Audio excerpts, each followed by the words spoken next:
अनुपात हैं इनको हम इस तरह से नोट करते हैं,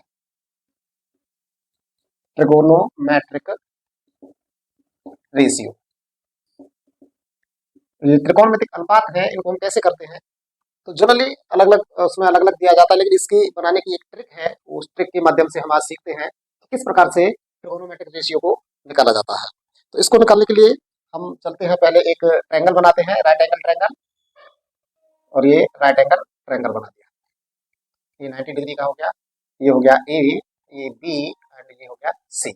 ये हमने ट्रायंगल बना दिया है कोई, और अब इस ट्रायंगल के हम नॉमिनेशन देते हैं। ये हो गया इसका लंब, और ये हो गया इसका आधार, और ये हो गया इसका कारण।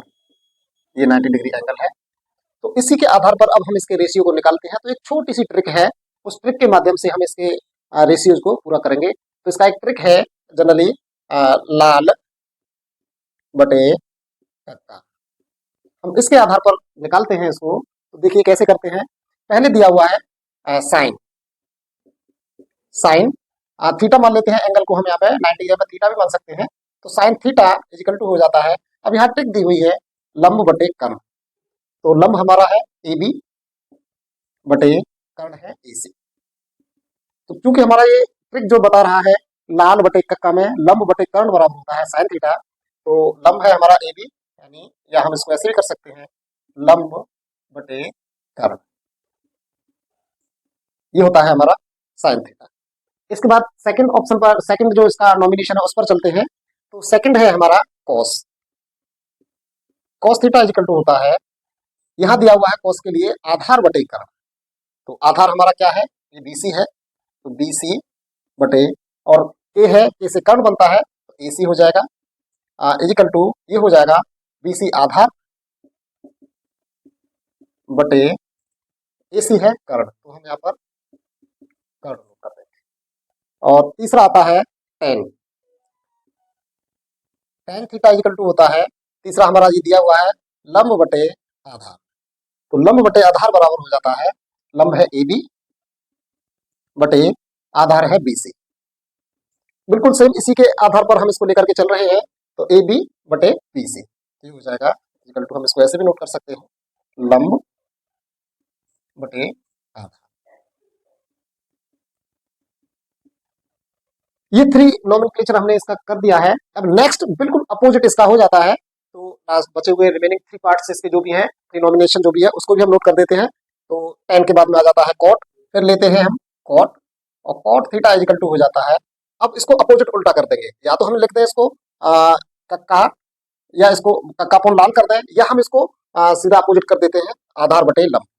तो आधार क्या है बीसी बटे लंब है ए बी, हमारा ये लंब है ए बी हो गया इक्वल टू इसको हम ऐसे भी नोट कर सकते हैं बीसी है आधार बटे में ए बी है हमारा लंब। ये कॉट का हो गया जो टेन का उल्टा होता है। अब हम चलते हैं सेक, सेक थीटा इक्वल टू होता है, ये कॉस का अपोजिट हो जाता है। तो कॉस का अपोजिट होता है, कॉस होता है आधार बटे कर्ण, तो ये हमारा हो जाएगा कर्ण बटे आधार। तो कर्ण है हमारा एसी अपॉन आधार है हमारा बीसी। तो हम इसको ऐसे भी नोट कर सकते हैं कर्ण अपॉन आधार। हमारा लास्ट का रह जाता है कोसेक, जिसको हम कोसेक के नाम से जानते हैं, और कोसेक होता है साइन का अपोजिट, उल्टा होता है बिल्कुल। तो कोसेक थीटा इक्वल टू हो जाएगा साइन का है, तो साइन होता है लंब बटे कर्ण, और हम इसको नोट कर देंगे कर्ण बटे लंब। कर्ण है हमारा एसी अपॉन लंब है हमारा ए, तो हम इसको ऐसे भी नोट कर सकते हैं कर्ण अपॉन ए बी है हमारा। तो इस तरीके से हम एक छोटी सी ट्रिक के माध्यम से और इसका रेशियो फाइंड करते हैं कि किस प्रकार से हम इसका रेशियो स्टार्ट या सर्च करने का तरीका ये ट्रिक के माध्यम से हमने जाना। सेम टाइप से हम आगे बढ़ते हैं इसमें। तो त्रिकोणमितीय अनुपातों में संबंध हमें यहाँ पे अब देखते हैं, तो किस तरीके से त्रिकोणमितीय अनुपातों में संबंध होता है। तो जैसे हमने रेशियो देखा है, तो रेशियो के अकॉर्डिंग ही हम चलते हैं आगे। तो साइन थीटा इजिकल टू ये होता है 1 upon cosec theta, sine theta equal to होता है 1 अपॉन कोसेक थीटा, या हम इसको ऐसे भी नोट कर सकते हैं cosec theta is equal to 1/sin theta. या हम इसको दूसरे तरीके से और भी नोट कर सकते हैं, sine theta into cosec theta is equal to 1। इस तरीके से भी हम इसको नोट कर सकते हैं। सेम दूसरा बन जाता है हमारा, इसको हमने यहाँ कर दिया, cosec theta cos theta is equal to 1/sec theta. इसको हम ऐसे नोट कर सकते हैं। सेकंड टाइप से sec theta is equal to 1/cos theta. इसको भी हम ऐसे नोट कर सकते हैं। या हम तीसरे तरीके से और भी नोट कर सकते हैं, sec theta into cos theta is equal to हो जाता है 1। ये भी एक फॉर्मूला बन गया हमारा। नेक्स्ट अदर फॉर्मूला और देखते हैं हम इसमें, तो tan theta is equal to होता है 1/cot थीटा। और इसको सेकंड वे में भी लिख सकते हैं हम, cot theta is equal to 1/tan theta हम नोट कर सकते हैं। या हम इसको अदर वे में और भी लिख सकते हैं, cot theta into tan theta is equal to 1। इस तरीके से हम इन फॉर्मूलेज को न्यू रूप में बना सकते हैं। और आगे भी और हम कुछ रूल्स हैं इसके जो देखते हैं, तो चेक करते हैं। कुछ और अदर फॉर्मूलेज भी हैं। सपोज कीजिएगा tan theta is equal to होता है sin theta upon cos theta. या हम सेकंड और भी ले सकते हैं, cot theta is equal to होता है cos theta upon sin theta. ये भी इन्हीं से बने हुए हैं, जो फॉर्मूलेज नेक्स्ट आगे बने हुए हैं। तो आगे और देखते हैं। स्टूडेंट्स अब हम आगे इसमें देखते हैं कि त्रिकोणमितीय अनुपातों के विभिन्न कोणों के लिए एक सारणी है जो इकट्ठा एक जगह पे सारे फॉर्मूलेज को वैल्यू शो करती है। तो यहाँ हम 0 डिग्री के लिए करते हैं, इसके बाद 30 डिग्री के लिए, अगर एंगल 30 डिग्री का है तो हम कैसे वैल्यू पुटअप करेंगे। नेक्स्ट इससे आगे 45 डिग्री के लिए है, 45 डिग्री के लिए हम कैसे करेंगे। और फिर नेक्स्ट इसके बाद 60 डिग्री के लिए है, तो 60 डिग्री के लिए हम आगे यहाँ पे नोट करेंगे। और नेक्स्ट 90 डिग्री। तो ये एंगल्स हैं जिनके लिए हम वैल्यू पुटअप करेंगे। तो वो देखते हैं कैसे कैसे क्या होता है।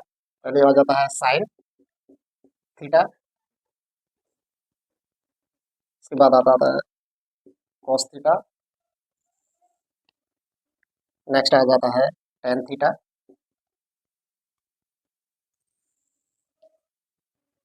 कॉट थीटा,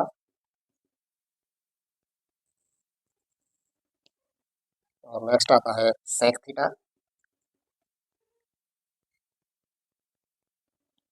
और लास्ट में रह जाता है कोसेक थीटा। तो हम इसके लिए वैल्यू को देखते हैं किस तरीके से होता है। तो साइन थीटा है, थीटा को हमने एंगल मान लिया है, तो zero angle. Sine zero angle का वैल्यू जो होता है वह होता है जीरो। साइन जीरो का वैल्यू होता है जीरो, पुटअप करते हैं हम। फिर हम चलते हैं 30 डिग्री एंगल के लिए। तो साइन 30 डिग्री एंगल का जो वैल्यू होता है 1/2 होता है। फिर नेक्स्ट हम आगे चलते हैं, तो साइन 45, यानी एंगल हमारा अगर कोई 45 डिग्री का दिया हुआ है तो साइन 45 के लिए हम यूज करते हैं वैल्यू 1/√2। फिर नेक्स्ट अगर एंगल हमारा 60 डिग्री का आता है तो साइन 60 के लिए हो जाता है वैल्यू √3/2। और अगर एंगल हमारा 90 डिग्री का है तो 90 डिग्री के लिए हो जाता है साइन 90, साइन 90, और साइन 90 का होता है वैल्यू 1। सेम आगे चलते हैं। सॉरी, नेक्स्ट कोसेक के लिए, जो कॉस के लिए हम आगे चलते हैं, तो कॉस की वैल्यू ऐसे बिल्कुल निकालते हैं, कॉस जीरो, और कॉस जीरो का वैल्यू जो होता है वह 1 होता है। तो हमने 1 नोट कर दिया। अब कॉस 30 एंगल है, कॉस 30 एंगल के लिए जब हम वैल्यू नोट करेंगे तो √3/2, तो ये √3/2 हो जाता है। अब कॉस 45 के लिए हम वैल्यू नोट करेंगे तो सेम रहती है 1/√2। नेक्स्ट कॉस 60 आता है, और जब कहीं भी एंगल कॉस 60 के रूप में हम फाइंड आउट करते हैं तो उसका वैल्यू आता है 1/2। और नेक्स्ट जब हम कॉस 90 के लिए चलते हैं, कॉस 90 की हमें वैल्यू जब निकालनी है तो उसका वैल्यू पुटअप करेंगे 0। सेम आगे बढ़ते हैं tan के लिए, तो tan 0, ये tan 0 है, तो क्योंकि थीटा हम इसमें से कोई भी वैल्यू पुटअप कर सकते हैं उसके लिए है, तो tan 0, और tan 0 का वैल्यू होता है 0। सेम आगे बढ़ते हैं, तो tan अब 30, अब tan 30 अगर एंगल 30 डिग्री का है तो टेन 30 का वैल्यू जो होगा वो हम नोट करते हैं 1/√3, 1/√3। इसके बाद में टेन 45, अब एंगल हमारा आ गया 45 का, तो टेन 45 का वैल्यू होता है 1। नेक्स्ट टेन 60 अगर डिग्री एंगल दिया हुआ है तो टेन 60 की वैल्यू होती है √3, ये टेन 60 की वैल्यू हो गई।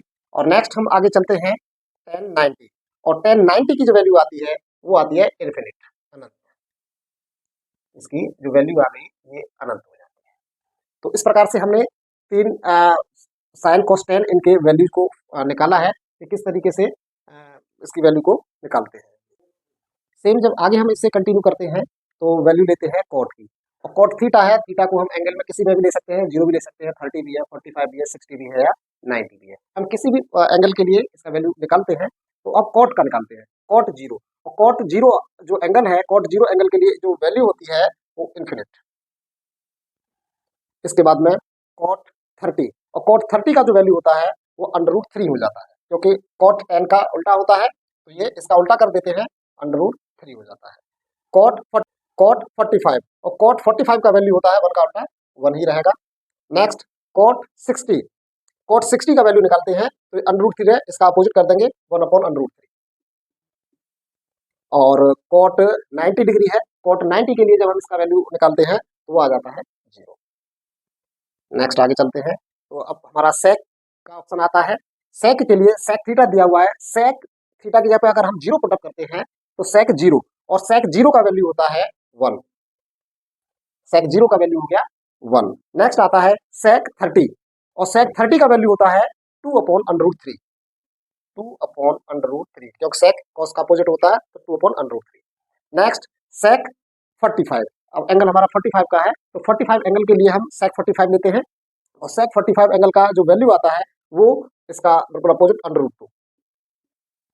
और सेक 60, अब सेक 60 डिग्री एंगल है, तो सेक 60 डिग्री एंगल के लिए इसका वैल्यू है 2 हो जाता है, इसका अपोजिट हो जाता है वो 2। और लास्ट रह जाता है सेक 90 डिग्री, और सेक 90 डिग्री का जो हमें वैल्यू होता है वो नोट करना है इन्फिनिट, अनंत। इस तरीके से लास्ट हमारा रह जाता है कोसेक का, और कोसेक के लिए भी हम इसी तरीके से फाइंड आउट करते हैं। तो कोसेक होता है साइन का उल्टा, तो इसके लिए हम देखते हैं किस तरीके से। तो कोसेक थीटा है, तो कोसेक थीटा की जगह पर हमने एंगल ले लिया है 0, तो कोसेक 0 का वैल्यू होता है अब इन्फिनिट, 0 का इन्फिनिट। कोसेक 30, अब एंगल हमने 30 डिग्री लिया है, तो कोसेक 30 इक्वल टू हो जाता है इसका साइन का उल्टा 1/2 है, इसका उल्टा कर देंगे तो 2 हो जाता है। नेक्स्ट कोसेक थीटा की जगह पे अब हमने 45 डिग्री ले लिया, तो कोसेक 45 डिग्री हो जाता है, इसका वैल्यू साइन का अपोजिट है ये, तो 1/√2 है, तो ये हो जाएगा √2। नेक्स्ट कोसेक 60 डिग्री एंगल के लिए जब हम वैल्यू देखते हैं तो वो हो जाता है √3/2 है, इसका अपोजिट हो जाएगा 2/√3। और लास्ट रह जाता है कोसेक 90, और कोसेक 90 का साइन का वैल्यू है, कोसेक साइन 90 का वैल्यू होता है 1, तो इसका अपोजिट करना है, कोसेक 90 का वैल्यू भी हो जाएगा 1। तो इस प्रकार से हम किसी भी ट्रिगोनोमेट्रिक रेशियो में किसी भी एंगल के लिए, और इस तरीके से हम इन वैल्यूज को निकाल करके किसी भी एंगल का हम पता लगा सकते हैं। त्रिकोणमितीय अनुपात दिए हुए हैं, जो फॉर्मूलेज हैं इनको भी हम समझ लेते हैं एक बार। ट्रिगोनोमेट्रिक रेशियो जो कॉम्प्लीमेंट्री एंगल दिए हुए हैं, साइन 90 माइनस से, यानी 90 डिग्री का एंगल कोई दिया हुआ है, और उसमें से जो भी वैल्यू दी गई है उसको माइनस करके जब हमें बनाना है तो उसके लिए sine 90 minus A equal to होता है कॉस ए के इक्वल। सेम कॉस 90 माइनस ए है, और cos 90 minus A equal to होता है साइन ए के इक्वल। नेक्स्ट टेन, और tan 90 minus A equal to होता है कॉट ए के इक्वल, इसी का अपोजिट हो जाता है उल्टा, cot 90 minus A equal to हो जाता है टेन ए के बराबर, इसकी वैल्यू होती है। सेक 90 माइनस ए की जो वैल्यू आती है वह कोसेक ए के बराबर आती है, और कोसेक 90 माइनस ए की जो वैल्यू आती है वो सेक ए के बराबर आती है।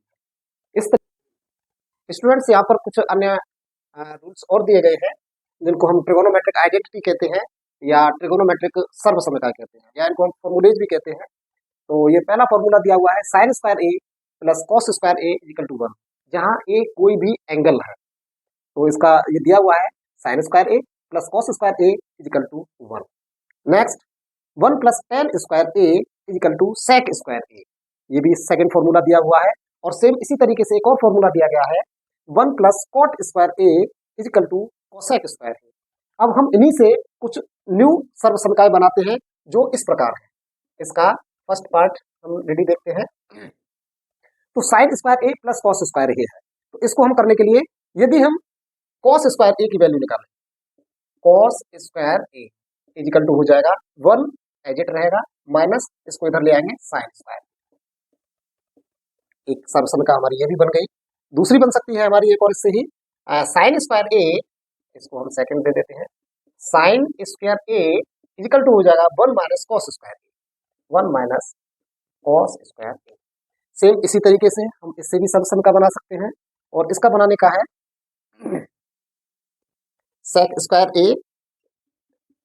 फर्स्ट इसकी बनाते हैं, तो सेक स्क्वायर ए के लिए लेते हैं सेक स्क्वायर ए, ये हमने एडिट रखा है, और इधर से 1 है, इसको इधर ले जाएंगे तो माइनस 1 इजिकल टू होता है टेन स्क्वायर ए। यानी हमने सेक स्क्वायर ए को एडिट रखा है और 1 को इस साइड से इस साइड ले गए हैं, तो sec square A minus 1 is equal to होता है टेन स्क्वायर ए। या हम इसको सेकंड वे में ऐसे भी नोट कर सकते हैं कि सेक स्क्वायर ए, इसको हम एडिट रखें सेक स्क्वायर ए, और इस टेन स्क्वायर ए को हम इधर ले आए, minus tan square A is equal to इस 1 को इससे इस साइड लेके जाते हैं, ये 1, एक ये इसका फॉर्मूला निकल के आ जाता है। ये भी ये मूल सबकाओं से ही बनाए गए फॉर्मूलेज हैं जो ट्रिगोनोमेट्री में बहुत कम आने वाले हैं। नेक्स्ट हम आगे देखते हैं 1 plus cot square A is equal to cosec square A है। अब इससे भी हम ऐसे ही आगे और फॉर्मूले बना सकते हैं, और वो ये है कि कोसेक स्क्वायर ए को हम एजिट रखते हैं कोसेक स्क्वायर ए। अब 1 को इधर से इस साइड में ले गई, तो माइनस 1 इजिकल टू हो जाता है कॉट स्क्वायर ए, कॉट स्क्वायर ए। एक फॉर्मूला हमारा ये बन जाता है इसी से, इसको हमने फर्स्ट नंबर दे दिया, और सेकंड नंबर इसी से बन जाता है कोसेक स्क्वायर ए, कोसेक स्क्वायर ए, और इस कॉट स्क्वायर को हम इधर ले आए तो माइनस में हो जाएगा cot square A, cot square A, 1 इधर चला जाएगा फिर इक्वल टू 1। ये इसका दूसरा फॉर्मूला निकल गया। तो इस प्रकार से अन्य सर्वसमकाय भी है जो कि हम इन सभी का यूज कर करके और ट्रिगोनोमेट्रिक के क्वेश्चंस को सॉल्व करेंगे। स्टूडेंट्स, एक चीज को हमेशा ध्यान रखना है, एक ये रूल्स को, कि जब भी हम ट्रिगोनोमेट्रिक रेशियोज के निकालने के लिए वैल्यू पुट अप करते हैं एंगल्स की, तो उस एंगल्स की वैल्यू में हमेशा साइन ए या कोस ए का मान, इसको नोट करके डाल लीजिएगा, हमेशा साइन ए या कोस ए का मान 1 से अधिक कभी नहीं होता है। यानी जब भी हम साइन और कोस में किसी भी एंगल के लिए वैल्यू निकालते हैं, तो उसमें साइन ए और कोस ए का मान 1 से अधिक कभी बड़ा नहीं होता है, जबकि कोसेक ए या सेक ए का मान सदैव या तो 1 से बड़ा होगा या 1 के बराबर होगा। ये इस चीज का हमेशा इस नोट करके नोट करना है, ये ध्यान रखने की चीज है जो माइंड में रहनी चाहिए।